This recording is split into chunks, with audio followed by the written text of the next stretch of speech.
Islamic देश में जल रही है कुरान, खुद मुसलमान जला रहे हैं कुरान। पूरे देश में मच गई खलबली।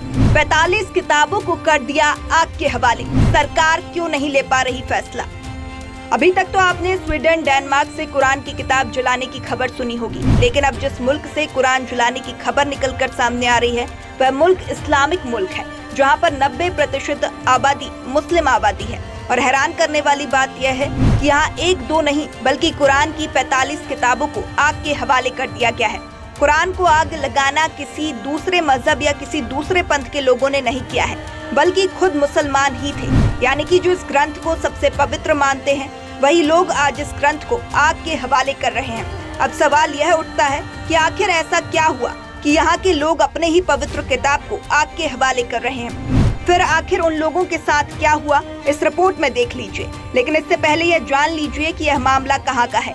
यह मामला है हमारे पड़ोसी देश बांग्लादेश का, जहां कुरान को जलाने के बाद हजारों लोग सड़कों पर उतर आए और पुलिस वालों पर ही हमला कर दिया। यह मामला बांग्लादेश के पूर्व उत्तरी शहर सिलहट से सामने आया है, जहां पुलिस ने 2 लोगों को कुरान जलाने के आरोप में गिरफ्तार किया है। कुरान जलाने वालों की पहचान स्कूल प्रिंसिपल नुरूर रहमान और महबूब आलम के रूप में सामने आई है। लोगों को जब इस बात की भनक हुई तो करीब 10,000 लोगों की भीड़ उसी वक्त सड़क पर उतर आई और उन्होंने जमकर प्रदर्शन किया। भीड़ ने इन दोनों आरोपियों को जान से मारने की कोशिश की। न्यूज एजेंसियों से मिली जानकारी के अनुसार पुलिस अधिकारी अजहर शेख अली का हवाला देते हुए लिखा कि रविवार से लेकर सोमवार रात तक कुरान जलाने के विरोध में 10,000 लोग प्रदर्शन कर रहे थे। भीड़ को नियंत्रित करने के लिए रबर की गोलियां, आंसू गैस के गोले छोड़ने पड़े। वहीं अब इस पूरे मामले में दूसरे पुलिस अधिकारी का बयान सामने आया कि कुरान जलाए जाने को लेकर स्कूल के शिक्षक, छात्र और इलाके के अन्य लोग प्रिंसिपल व अन्य आरोपित से नाराज थे, इसीलिए भीड़ ने दोनों को घेर कर पिटाई कर दी। हालांकि बाद में पुलिस ने दोनों को बचा लिया। इस दौरान गुस्साई भीड़ ने पुलिस पर हमला किया। हमले में 14 पुलिसकर्मी घायल हो गए। पुलिस और इस्लामवादियों के बीच हुई इस झड़प में कुछ अन्य लोगों के घायल होने की भी खबर सामने आई है।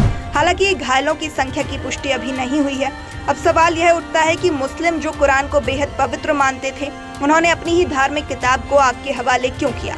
इसका जवाब खुद आरोपियों ने दिया है। नुरूर रहमान और महबूब आलम ने बताया कि कुरान की प्रतियां बहुत पुरानी थी और कुछ प्रिंटिंग मिस्टेक भी थी, इसीलिए उन्होंने उसे आग के हवाले कर दिया। पुलिस ने इन आरोपियों के पास से 45 कुरान की प्रतियां जली हुई प्राप्त की हैं। अब इस पूरे मामले में इस्लामिक विद्वानों का कहना है कि इन जली हुई कुरान की प्रतियों का इस्तेमाल नहीं किया जा सकता है, इसीलिए सम्मान पूर्वक उन्हें नष्ट किया जाना चाहिए।